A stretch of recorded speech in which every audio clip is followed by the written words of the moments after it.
जब जब कबीर परमेश्वर संत रूप में, गुरु रूप में, तत्वदर्शी महाराज के रूप में धरती पर आते हैं, प्रकट होते हैं, उस समय ये काल भी भाई और बहनों अपनी पूरी जान झोंक देता है इस भक्ति मार्ग में गंदगी फैलाने के लिए।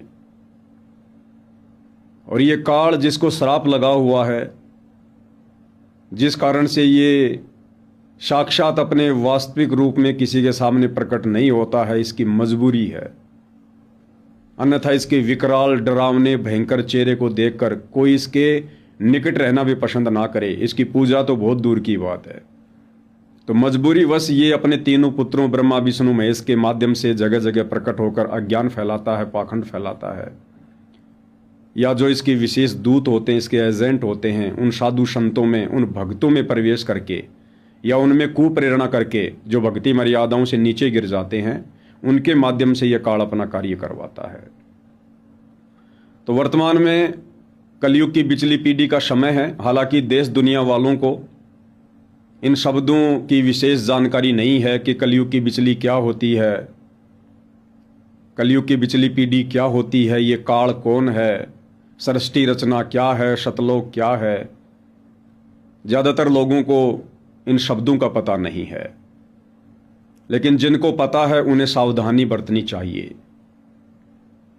तो वर्तमान में स्वयं कबीर परमात्मा जी सतलोक से चलकर गति करके अपने भक्ति विधान अनुसार इस भारत की पवित्र धरती पर संत रामपाल जी के नाम से प्रकट हैं, विद्यमान हैं। अपना तत्व ज्ञान अपनी आत्माओं तक पहुंचा रहे हैं, सतलोक की जानकारी दे रहे हैं, मोक्ष पद की जानकारी दे रहे हैं। काल ने भी वचन ले लिया था कि परमेश्वर आप नीचे जाओगे और उस समय कलयुग की विचली पीढ़ी तक मैं इन आत्माओं को इतना आत्मिक रूप से मैला कर दूंगा, गंदा कर दूंगा, आप लाख कोशिशें कर लेना, इनको कितना ही साफ करने का प्रयास करना, ये आपकी एक भी बात नहीं मानेंगे। और भाई और बहनों, बिल्कुल वर्तमान में ऐसा ही हो रहा है। सन 1994 से सतगुरु रामपाल जी ने, जैसा कि वे अपने शब्दों में कहते हैं कि बच्चों, मैंने एक जानवर से भी ज़्यादा मेहनत कर रखी है तुम्हारे लिए, दिन देखा ना रात देखी, और उसके बावजूद भी तुम रिजल्ट नहीं दे रहे। तो इतना मेहनत कर रखी दास रे, 27-28 साल हो गए इस मट्टी में मट्टी मिला दी, पशु से भी ज्यादा मेहनत करती, और फिर भी तुम रिजल्ट नहीं दे रहे, तो दुख आता दास को। परमात्मा इसी तरह कष्ट में होकर आखिर में सबको ठोकर मार कर चले गए थे। 120 साल रहे इस गंदे लोक में, सतलोक राजधानी ने छोड़ के। तो आंख खोल लो। मैं तुम्हें जैसा नेक इंसान बनाना चाहता हूं, मैं तुम्हें जैसा भगत बनाना चाहता हूं, तुम उस पैरामीटर पर आखिर खरे क्यों नहीं उतर रहे? मैंने ज्ञान समझाने में क्या कमी छोड़ दी है? ज्ञान के साथ साथ समाधान करने में, तुम्हें भौतिक सुख देने में, तुम्हारे कष्टों को दूर करने में, तुम्हारी पीड़ाओं को हरने में भला क्या कमी रह गई है जो तुम इस भक्ति मार्ग पर दृढ़ता के साथ नहीं लग रहे? साथ में गुरुदेव भगवान हमें बताते हैं कि बच्चों, आप चाहे कितने दृढ़ हो, कितना ही कुछ है, कितने समर्पित हो, लेकिन विवेक के बिना भी बात बिगड़ जाएगी। तो वर्तमान में भगत भाई बहन दृढ़ भी हैं, भक्ति मार्ग पर भी लगे हुए हैं, समर्पित भी हैं, परंतु बुद्धि विवेक से काम ना लेने के चलते काल के शिकार बने हुए हैं। 2014 बरवाला कांड के बाद से जितने भी फर्जी सतलोक आश्रम खुले हैं जगह जगह, हम इनको फर्जी इसलिए कहते हैं कि इन सतलोक आश्रमों को खोलने का सतगुरु रामपाल जी की तरफ से कोई आदेश किसी भी प्रकार का नहीं है, हो ही नहीं सकता। 1994 से 2014 तक सतगुरु रामपाल जी ने आध्यात्मिक ज्ञान दिया। वे एक आध्यात्मिक टीचर हैं, हम उनके शिष्य हैं। जहाँ जहाँ गुरु शिष्य का नाता होता है वहाँ ज्ञान के बाद परीक्षा भी होती है। तो 2014 तक गुरुदेव ने हमें ज्ञान दिया। अब उस ज्ञान की परीक्षा वर्तमान में बरवाला कांड के बाद हिसार जेल में बैठकर ले रहे हैं। तो नए आश्रम खोलने का, खुलवाने का उनका किसी प्रकार से कोई आदेश हो ही नहीं सकता है। ये आश्रम काल प्रेरणा से उनके परिवार ने, उनके भाई बंधु रिश्तेदारों ने अपने धार्मिक धंधे के लिए खोल रखे हैं। ये इन लोगों का स्वतंत्र कर्म है।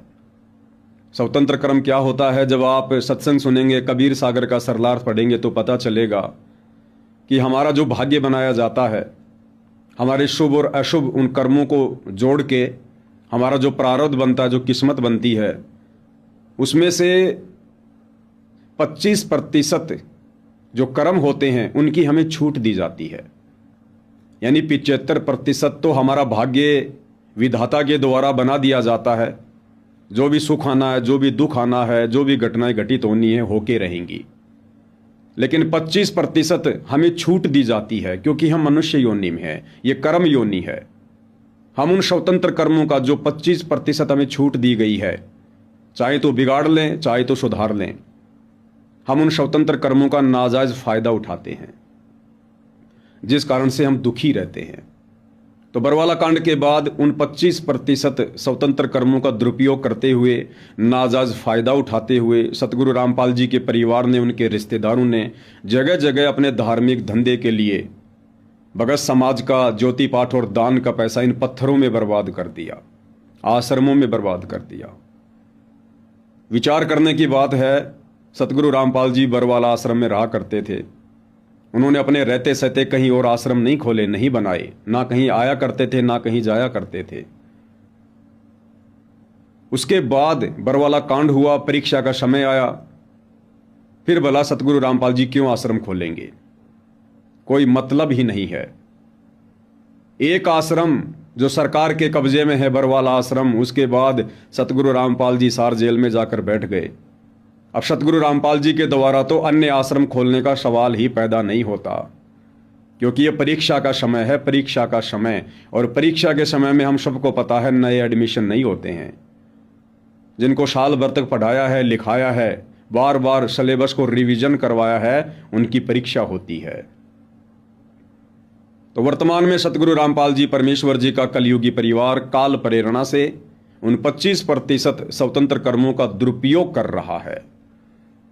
और इन्हीं स्वतंत्र कर्मों के दुरुपयोग के चलते भाइयों और बहनों, ये लोग निरंतर परमेश्वर के महादोषी बनते जा रहे हैं। मैंने महादोषी शब्द का प्रयोग किया है। एक होता है दोषी। दोषी वो होता है जो सतगुरु की शरण में नहीं है, अनजाने में, ज्ञान के अभाव में उससे गलतियां हो जाती हैं।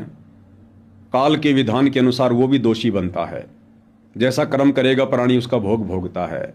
लेकिन महादोषी वो होता है जो सतगुरु की शरण में आने के बाद, हर प्रकार से धर्म कर्म से भली भांति परिचित होने के बाद, फिर वो यदि जानबूझ के गलतियां करता है, जानबूझ सांची तजे करे झूठ से ने, ताकि संगत है प्रभु शौपन में भी ना दे, फिर वो भगत, वो व्यक्ति सतगुरु का महादोषी होता है।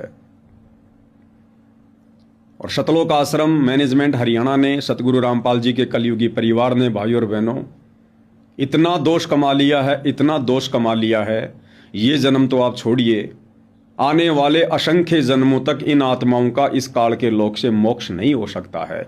ये भक्ति विधान कहता है, यदि आप जरा भी बुद्धि विवेक का इस्तेमाल करो तो। इन लोगों के स्वतंत्र कर्मों के चलते, क्योंकि सतगुरु रामपाल जी चाहते थे कि इस परीक्षा के समय में मेरे बच्चे बुद्धि विवेक से ज्ञान को आधार बनाकर मुझे खुश करें, मुझे प्रसन्न करें।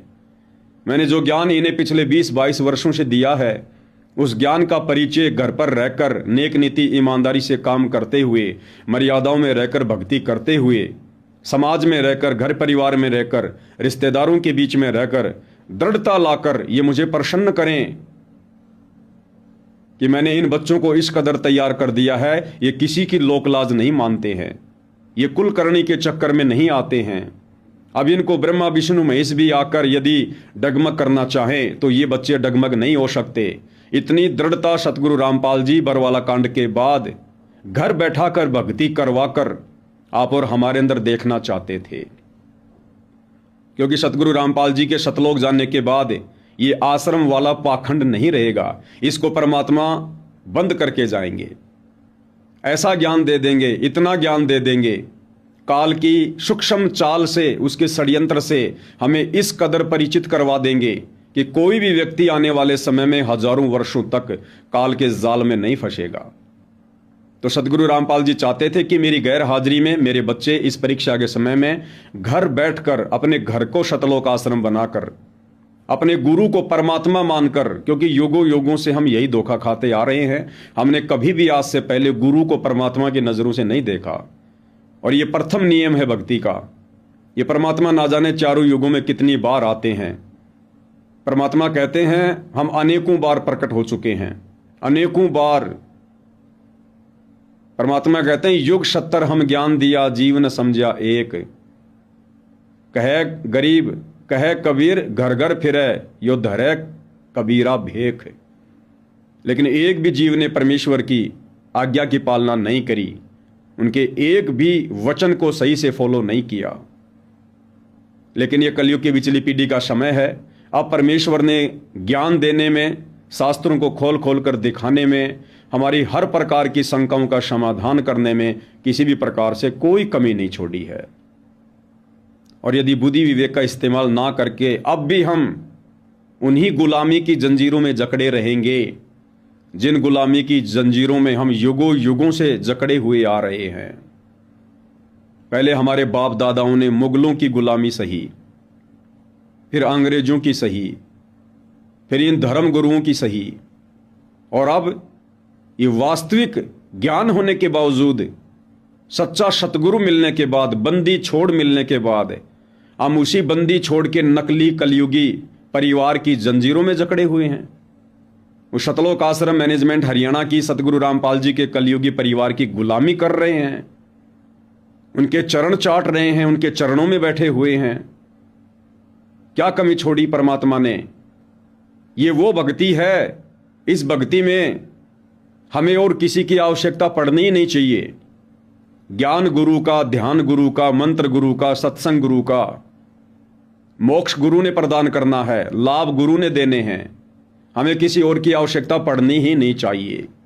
लेकिन फिर भी सत्सेवक भाई बहनों को छोड़कर लाखों की संख्या में जो भाई बहन इन सतलोक आश्रमों में जाते हैं, धक्के खाते भटकते फिर रहे हैं। इन भाई बहनों ने बुद्धि विवेक का इस्तेमाल नहीं किया।